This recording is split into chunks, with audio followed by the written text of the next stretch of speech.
Connecting to cloud server. Mayor took the opportunity of budget cuts to cut our organics recycling program. New York City ran the largest curbside composting program in the world. There were 3.3 million people who were participating in the program. It was a question about what it was. It was an optional program. It started right here in this neighborhood, actually, in the North Riverdale neighborhood was one of the pilot areas. And in 2018, which is the last year we had data for, 468 tons of organic waste was collected curbside, but 2,064 tons was brought to community drop-off, which is really important. It means 5 times the number of people, or the amount of compost was brought to community drop-offs. And what we're hoping for right now is that it comes back not just as an optional program, but as a mandatory program for the whole city.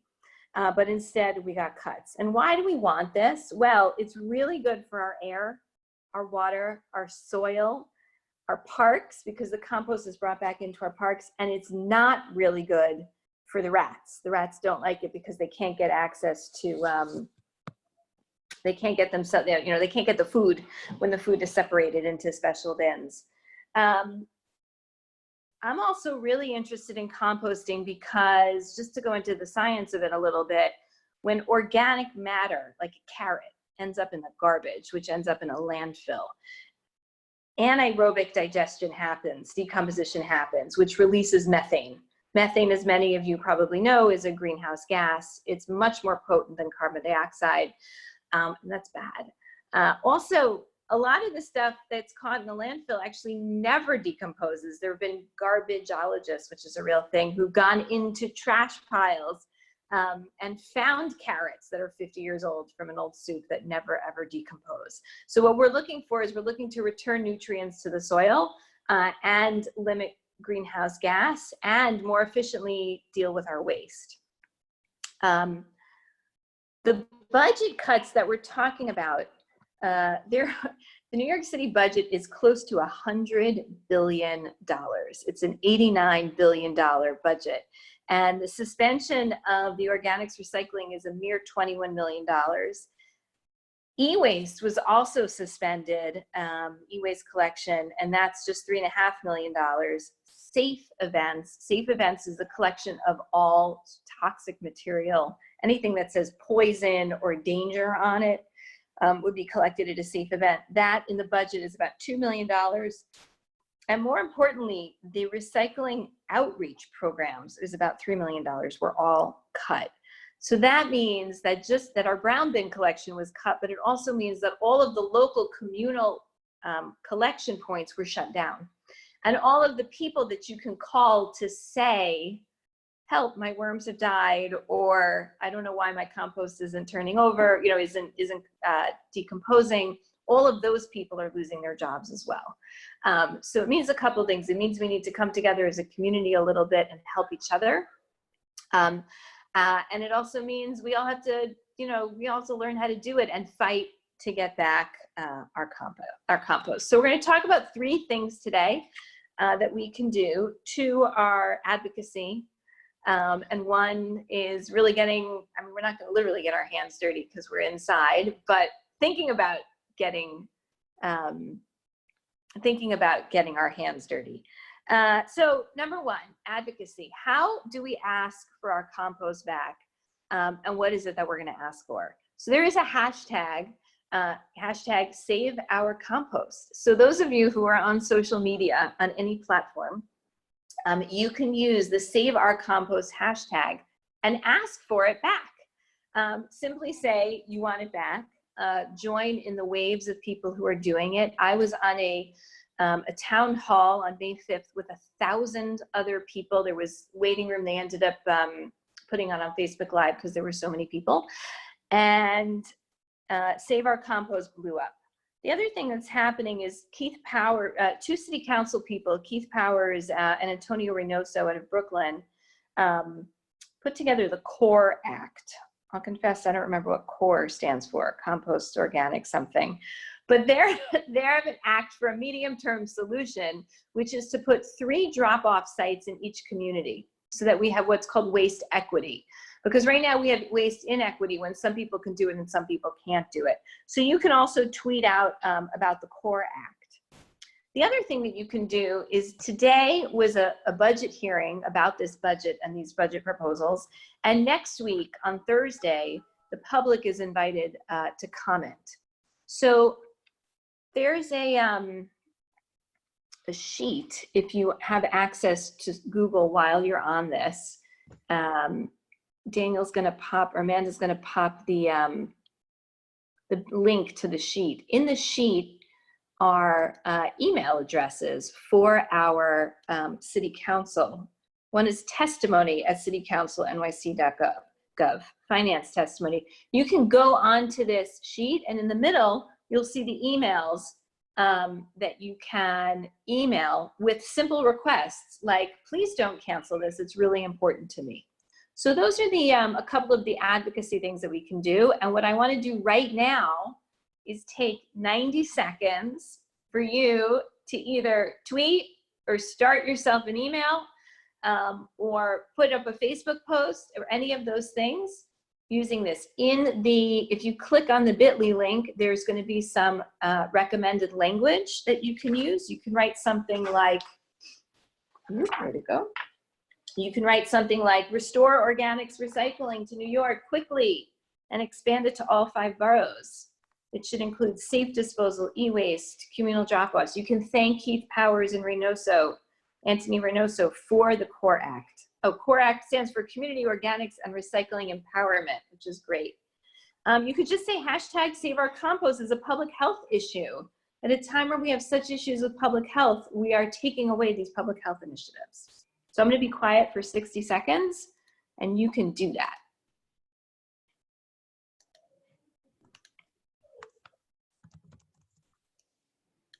Jessica, we might need to change the access on the document.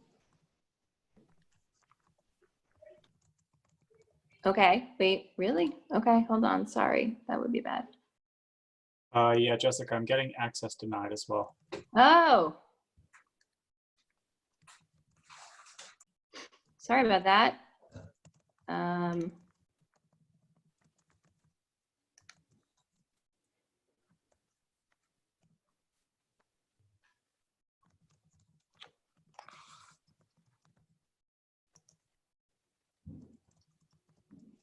Okay, I messed that one up. Okay, so what I'm gonna do, because I can't do it on the fly, is I'm gonna put it in the chat.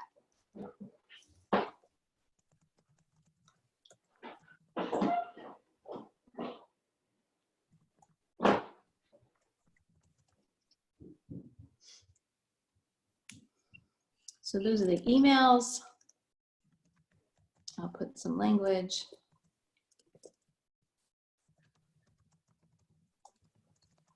That's one.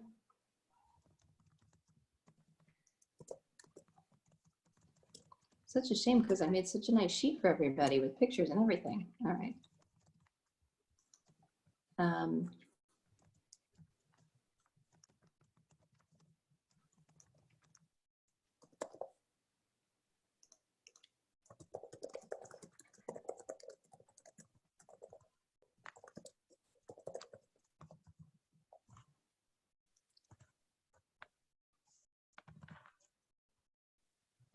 Okay. I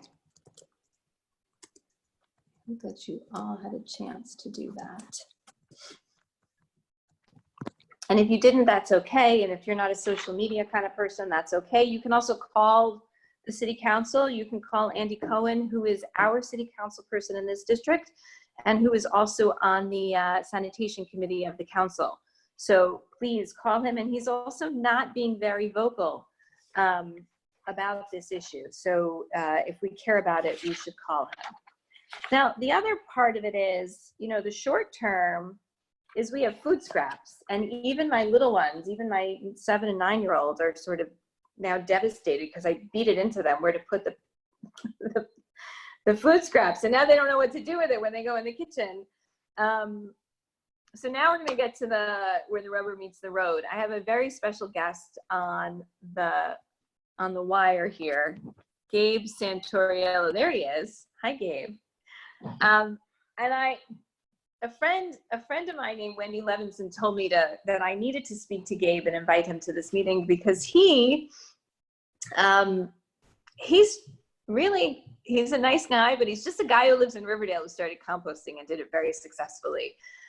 So we don't have, there are master composters out there in the world. There are people who do this professionally, but there are also just people like us who just say, we want to do this. So I want to turn it over to Gabe for about 5 minutes to tell his story about what he did and what he has out back in the Bronx. Go ahead, Gabe. Thank you, Jessica. Hey guys, my name's Gabe Santoriello. I'm just finishing up my undergrad in college right now. And I'm going to talk a little bit about basic composting. I'm sure everyone's kind of at a different level here. I saw people talking about, putting coffee grounds and stuff. So I don't know if we have beginners or people that are more expert, but I put together just a really basic PowerPoint. So I'm going to do a screen share now. Let's see. Share screen. Oh, host disabled participant screen sharing. Is that difficult to undo? No, it's not. Go ahead and do it. I turned that off. Oh, perfect. That makes sense. Wouldn't want everyone showing their weird backgrounds. Okay. Let's do screen 2. Okay. Oh, perfect. All right. Okay, so pretty much there's, my interest in composting started maybe 4 years ago. I went to Hawaii to do WWOOFing, stands for Worldwide Opportunities of Organic Farming. I worked on this farm where we did everything from little coconuts, that's a coconut tree growing there, to coffee plants, that's down here. He did a bunch of vegetables, tomatoes and stuff. And he did all his own composting. This is me and my boss here and a bunch of the guys. Anyway, so 2 types of composting, hot composting and cold composting. So this little animation I found on Google is hot composting. Pretty much the idea with both types of composting, right, is you're putting a combination of brown matter and green matter. Brown matter adds carbon, green matter adds nitrogen into your compost. So you need those 2 parts and you need water, and over time those break down and that's what creates compost, which is great for your soil. I'll talk about it. So hot composting, the idea with that is you're putting half and half green, which is, vegetable scraps, coffee grounds, really anything from your kitchen. And then brown matter is going to be things from your yard like sticks, leaves, stuff like that. You need both of them to make a healthy compost. You can do them 50-50, which will work for this one I'm about to talk about, or you could put a little more brown matter. You don't want to put too much green matter, whatever, it's not so good for your compost. So essentially hot compost, it breaks down faster, but it requires more work. You have to kind of be turning it a lot, you have to be watering it. All these things are important for compost, but not necessary. You don't need to kind of be putting in this much work. The nice thing about hot compost, it's called, is it breaks down faster. It gets to a higher temperature, which is good for killing weed seeds, maybe like poison ivy, stuff like that you might not want. So you have to turn it over, you have to add water, and you make a pile again of kind of half and half. So that's hot compost. But what I do at home is really basic. So the other day, for Mother's Day, my whole family was kind of cleaning the yard. And this is a bunch of brown matter that my mom just kind of scraped up from the side. This is more for people who have homes. For people in apartments, I don't know what to tell you. That's I'm going to talk about it. Don't worry yeah, about it. Okay, awesome. This is great for if you have a home and you have the space like I do. This is kind of a close-up again. This is all brown matter. It's stuff that falls off of trees, and you want to have a mix of sizes because that allows air to come into your compost, which is good. It's really important.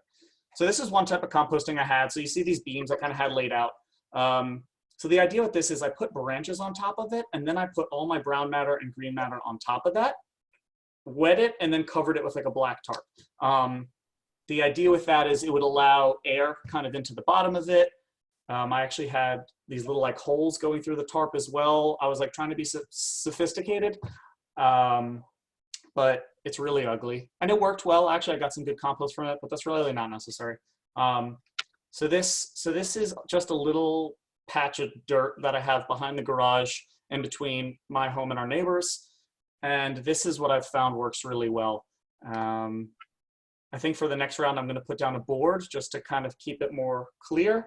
But essentially the idea is you put material right on top of it. You know, this is brown matter. I don't have a picture of green matter, but you put the brown matter down, you put the green matter down, you mix it, you add some water, and then you cover it. And basically you just let it sit. And this is like the most minimal composting. You can get as in-depth with it as you want.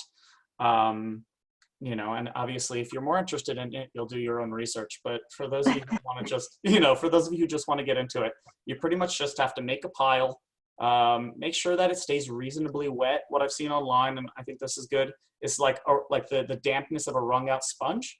Right. And then you want to cover it. That just kind of helps it break down a little bit faster. Again, it's not necessary. This stuff will break down. This is how nature works. But to kind of help speed up that process, covering it, you know, helps it heat up and helps it break down faster. This is a little, you know, patch in front of our house that I recently dug up. And compost is amazing for so many things, right? It adds nutrients back to the soil. The density of it is kind of ideal for, you know, let's say your soil is a little bit hard and full of clay and dense like our soil is. It helps aerate it a little bit. Vice versa, if you have soil that's a little bit sandier, it'll add a little bit of density back to the soil. So it's really nice for that. So I used it to loosen up the soil, and I planted some phlox, which should hopefully in a few years be really pretty to like grow over the stone wall. And that's it. So yeah, thank you guys. And I hope that was a little bit helpful. That was so helpful because it just shows how easy easy it is. And now what I want to do, because I first started composting in an apartment with a terrace, what I want to do is actually talk about how to do this in an apartment, because a lot of us live in an apartment. And I want to give you a choice. We can go worms or no worms. And I know most of you are thinking, I'm not going with worms. What I'm going to say is, if you're in an apartment, the worms make it go faster. And if you have kids, it's amazing to watch the kids relate to the worms. My teenagers, when we first had worms, they were all their pets. They were all, the whole universe of the worms were my kids' pets. It was really, really fun to watch them interact. So what you need to do indoor is a bin. I'm going to show and tell. It's like one of these bins, right? One of these, like, you get it at Target. Remember when we all used to go to Target? You might have one of these around the house. You might need, if you want to go, we're going to talk worms first. If you want to go with worms, then Amanda, maybe you can paste the link of the vents, which is in the document. They're little vents you can get. They're like $1. Pop one in here. You can get it on Amazon. Pop one on the other side. Put some holes in the top. Remember, it's all about air. Now, the brown matter in your house, because if you live in an apartment, you don't have leaves and sticks or whatever, could be the New York Times or the Wall Street Journal. Many, many years ago, both of those newspapers, thank you, both of those newspapers transitioned to print with soy-based ink. So this is actually edible in some way. And the newspaper becomes your brown matter. And you put it in water. And I have more show and tell, because when I first did this, I was really confused. And this is the consistency of the newspaper as it becomes bedding for your worms. So it's wet, but it's not dripping, right? It's wrung out. And you throw it in the bottom of your bin, and you rip these strips, just very easy. You rip these strips, wet them, throw them in, and dump your worms on top. There's also a link we can share. Lower East Side Ecology Center sells worms by the pound, as does Jim's Worms, I think it is, which is where I bought them many years ago. I have no relationship to Jim's Worms. You could choose your own worm vendor. They come in a bag that looks like a coffee grind bag. They're all bundled up together and you dump them in. If you stick with the rule that I heard, I actually heard someone quote Gabe with this rule, that if it grew from the ground, you put it back in the ground, then you should have not smelly and a very moist and healthy compost bin. So fruit scraps, veggie scraps, coffee grounds. Avoid cooked food, avoid dairy or meat or fish or fats. You don't want to put fats in. I've gone either way with sort of bread and grains and flour. It depends on what your sort of how much compost you have in there. And the trick is you always cover it on top.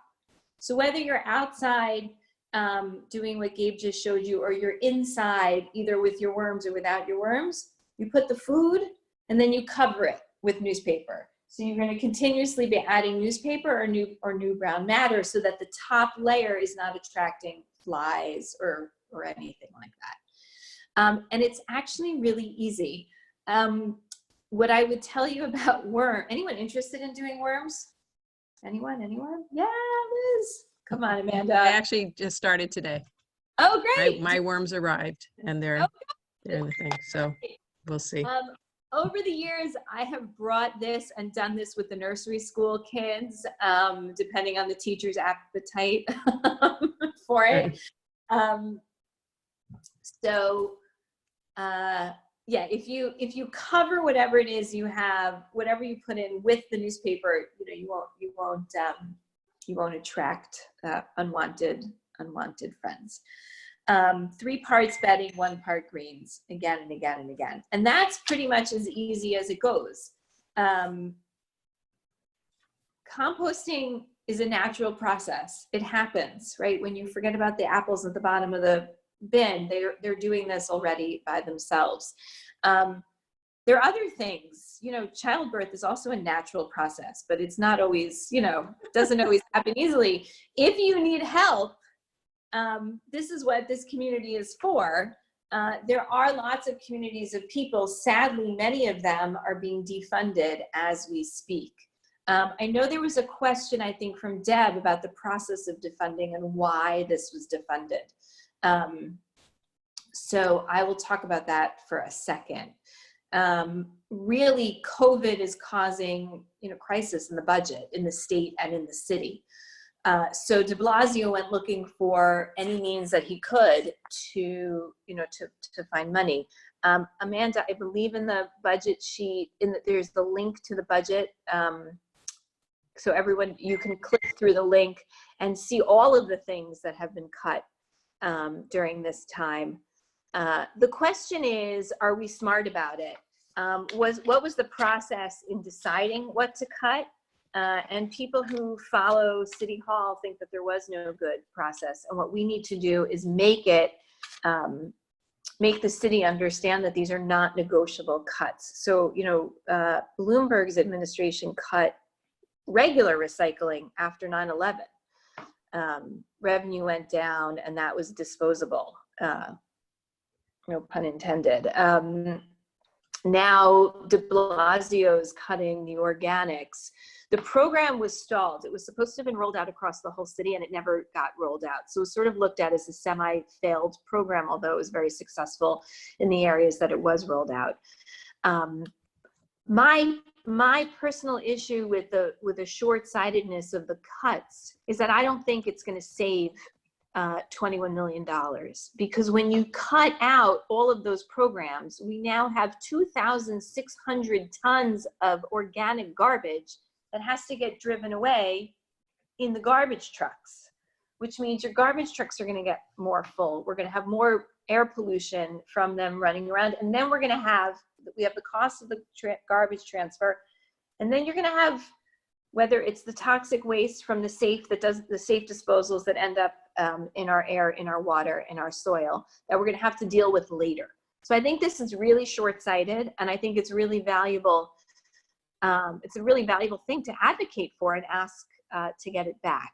I'd also love to hear if anybody has any ideas of what they want to do personally in the interim, and if anyone, we want to discuss it as a community. But I would just, you know, say for now, take a plank of wood and go outside, or take a plastic bin. I actually found also a smaller plastic bin, and I thought we could, you know, you could do that kind also. And I'll end by saying, the worms, first of all, they're red wiggler worms. Very important you get the right kind of worms. Many years ago, probably about 10 or 15 years ago, I taught an 8th grade class, an environmental class, and we started worm composting in 2 cups put together upside down and taped around with holes in the top. And one of the kids, his mom told me years later, that little bin really like worked, and really was something that they used. So you can start really small. It's really easy. And if it goes wrong, you could just, you know, throw it out and start again. There's no, it should be low pressure. Okay, any questions?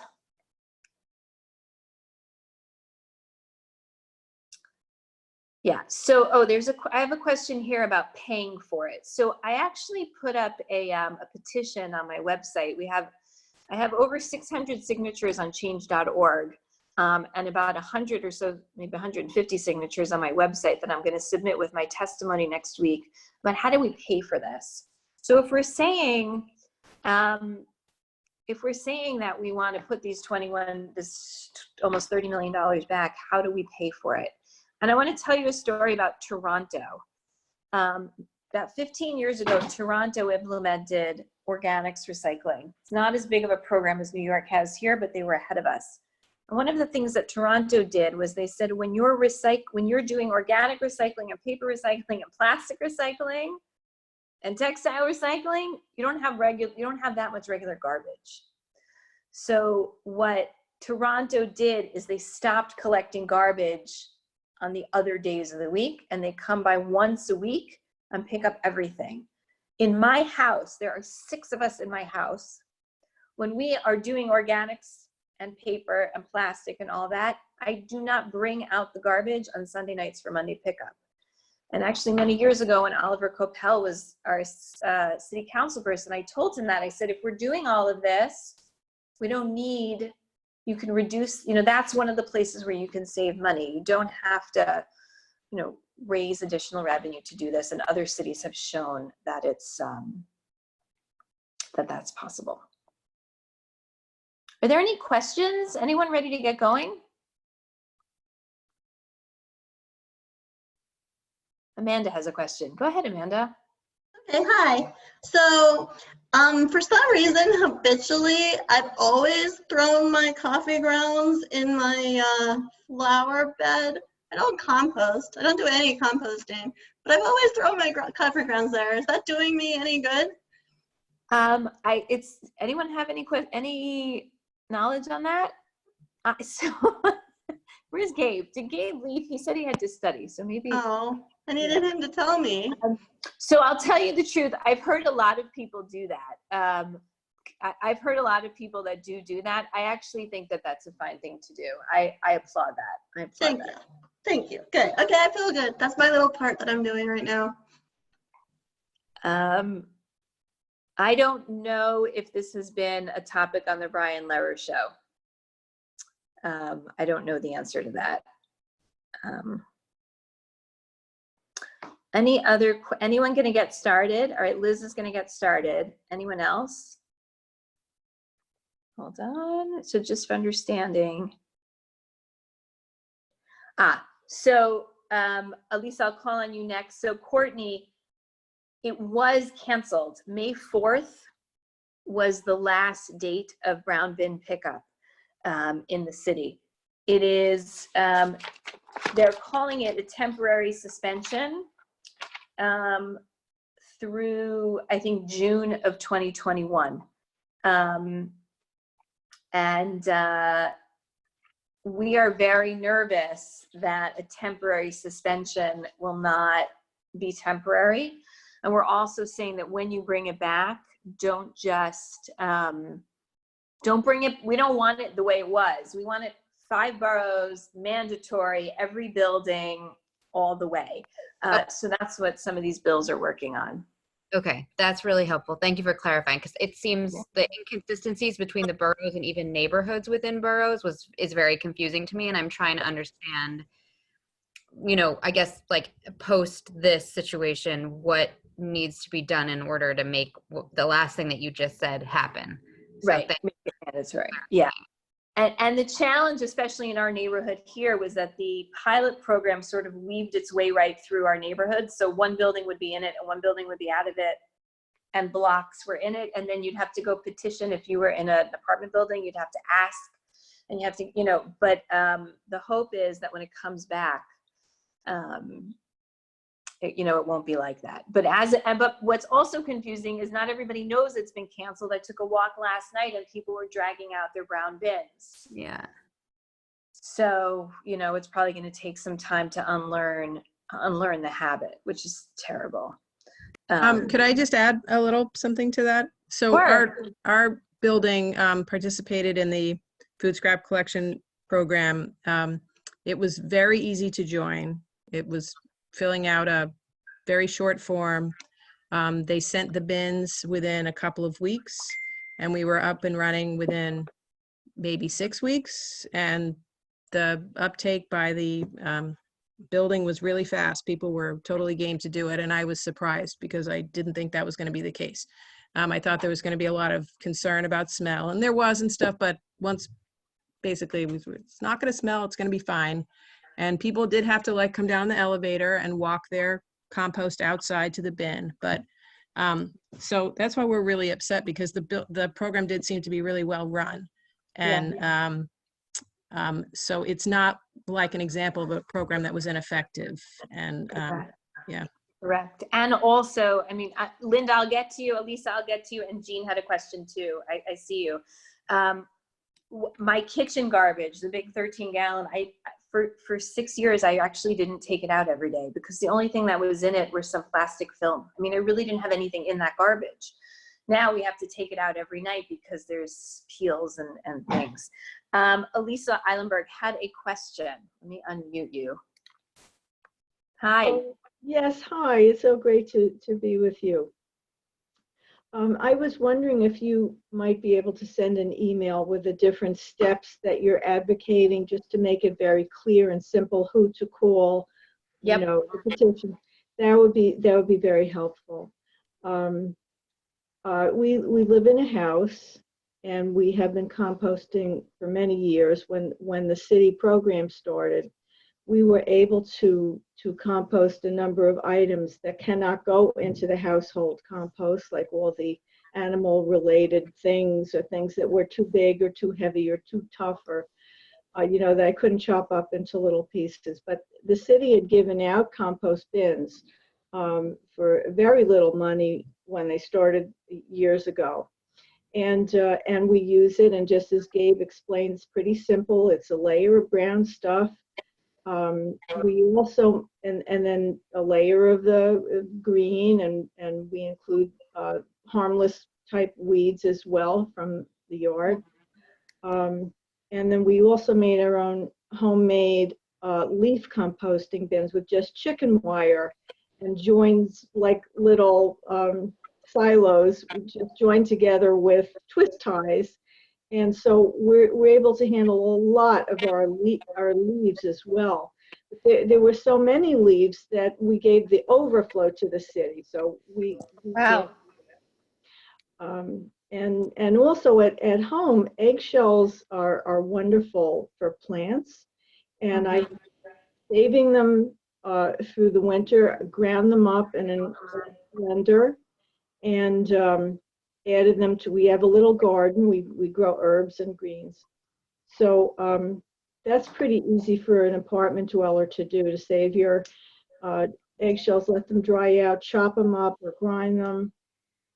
And also hair, I just read, is a great compost item, and you can add it into plants. So when I clean out my hairbrush, it's, it's Yeah.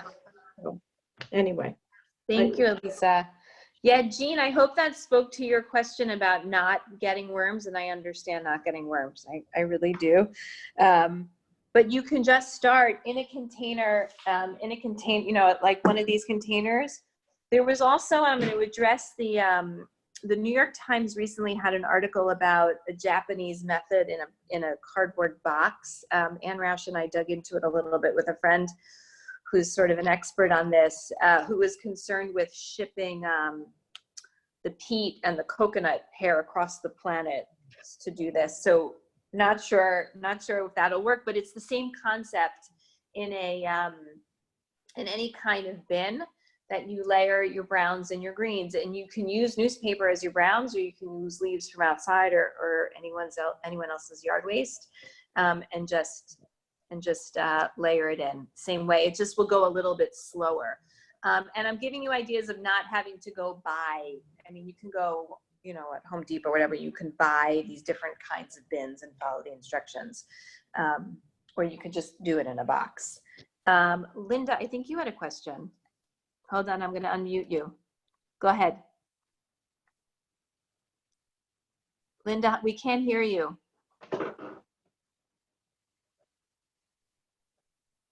No, we can't hear you. You're unmuted, but I still can't hear you. Want to write it? Never mind. Okay, sorry. I'm sorry. You can write it in the chat. Does anyone else have a question? Oh, okay. Go ahead, Elisa. Yeah, someone asked me, I don't have the chat capacity, but eggshells don't have to be composted. They could just be dried and ground up, and it's like a mineral supplement for plants. That's great. Thank you. That's really great.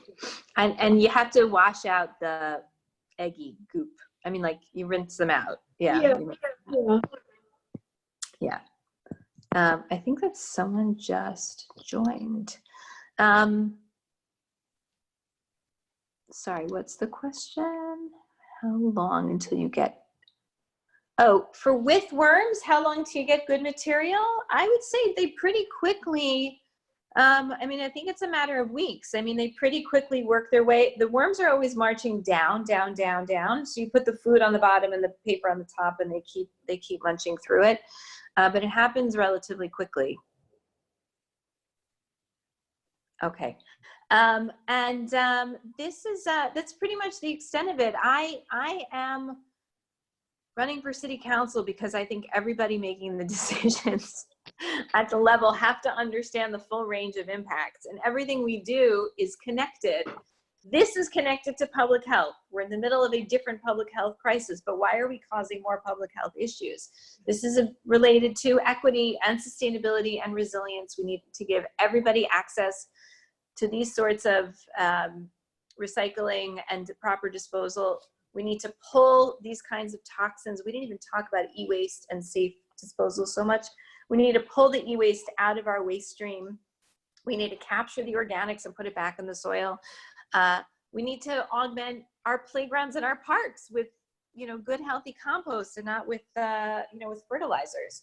So I hope you will, if you aren't already, some of you are, but I hope you will join me on this journey, and sign up for my weekly emails and volunteer. Daniel's going to post an email. You can email if you'd like to volunteer on the campaign and support the campaign in any way.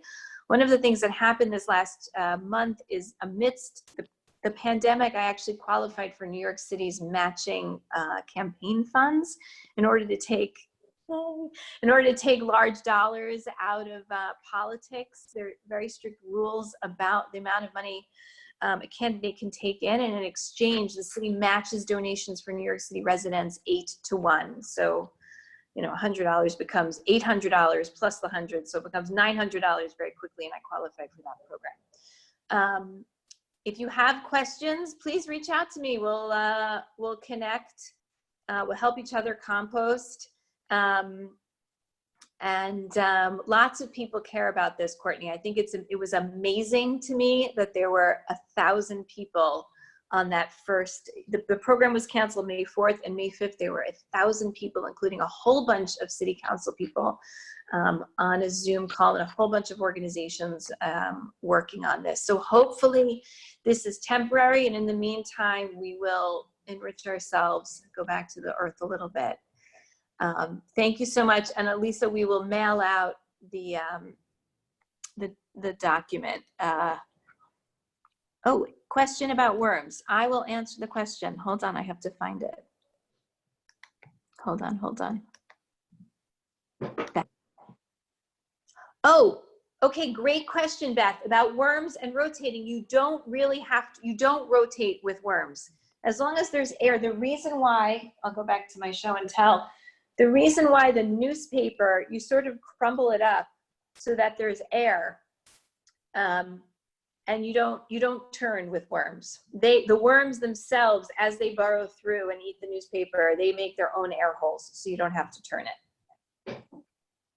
Who knew? I think, Chad, we got to get more worms. I think I'm in the mood.